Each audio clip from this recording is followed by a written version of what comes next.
Bonjour les amis, c'est Cyril de Lille. Et aujourd'hui, de quoi allons-nous parler? Eh bien des accusations à répétition et d'un point particulier. Richard Berry, PPDA, bon, depuis Harvey Weinstein, MeToo, etc. Il y a plein de personnes qui sont accusées, Luc Besson, Patrick Bruel, il y en a beaucoup. Mais avec l'affaire PPDA, la dernière en date, Patrick Poivre d'Arvor, qui est accusé de viol par une jeune fille, eh bien il y a une question importante qui est relancé, bon, qui passe un petit peu apparemment inaperçu, mais que je me tâche de relever quand même. On nous parle de viol. Et il y a quelque chose qui me gêne dans ce qu'explique cette jeune fille. En fait, cette jeune fille qui accuse Patrick Poivre d'Arvor de l'avoir violée, elle explique qu'elle l'a rencontré parce que ce PPDA, il a un pied, même un bon gros pied, dans le monde de l'édition, dans le monde du livre. Et elle, cette jeune fille, c'était ce qu'on appelle une autrice maintenant, une auteuse, on sait, une auteure. En tout cas, une femme qui écrit des livres. Et du coup, elle l'a rencontré en espérant qu'elle puisse obtenir un succès, quelque chose avec lui. Peut-être que lui a fait miroiter un amour, quelque chose.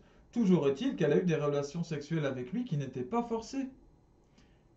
Non seulement les relations sexuelles, elle n'a jamais dit que les relations sexuelles étaient forcées, elle parle d'une emprise, d'une espèce d'emprise psychologique, mais dans ce cas-là, il y a plein de relations amoureuses qui peuvent ressembler à des emprises psychologiques.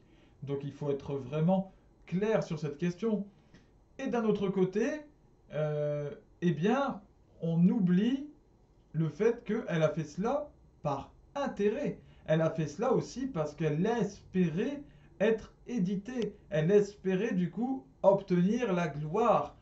Voilà, exactement comme Asia Argento, cette actrice italienne qui a accusé Harvey Weinstein de viol.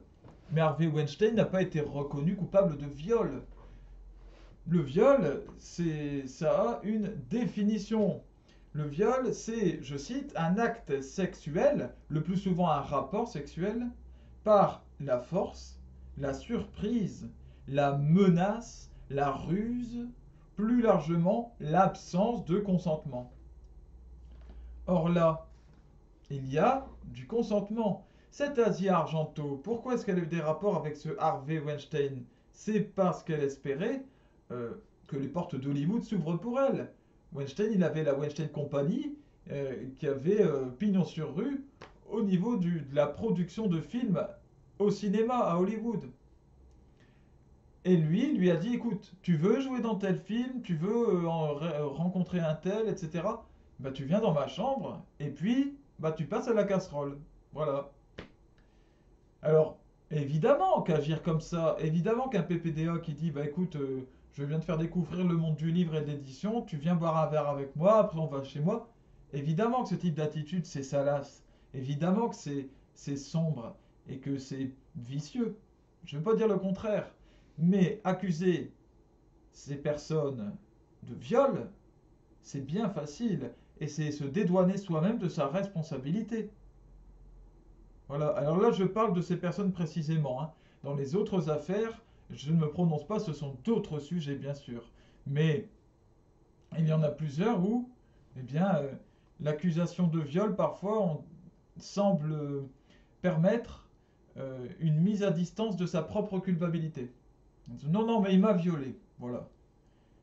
Bon, eh bien, s'il n'y a pas eu de, de force, d'emploi de la force, techniquement, il n'y a pas eu de viol. Voilà. Je voulais réagir sur ce point très important. Ça pose une question plus profonde, c'est, mais alors, comment légiférer sur ces affaires?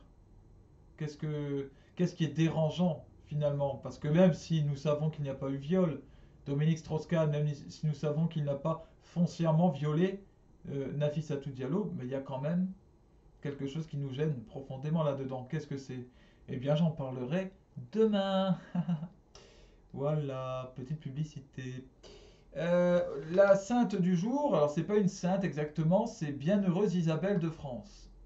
Isabelle de France. Elle est morte en 1240. C'était la sœur de Saint Louis, proche des pauvres.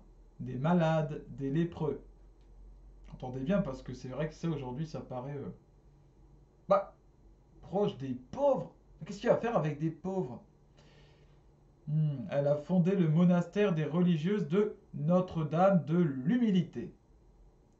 Et elle resta une simple laïque. Elle a refusé les prix, les décorations, les différents attributs que voulait lui offrir la société. Que Dieu vous bénisse, bénisse tous vos proches et vous permette de garder la tête froide dans ces temps de plus en plus mouvementés. À bientôt les amis.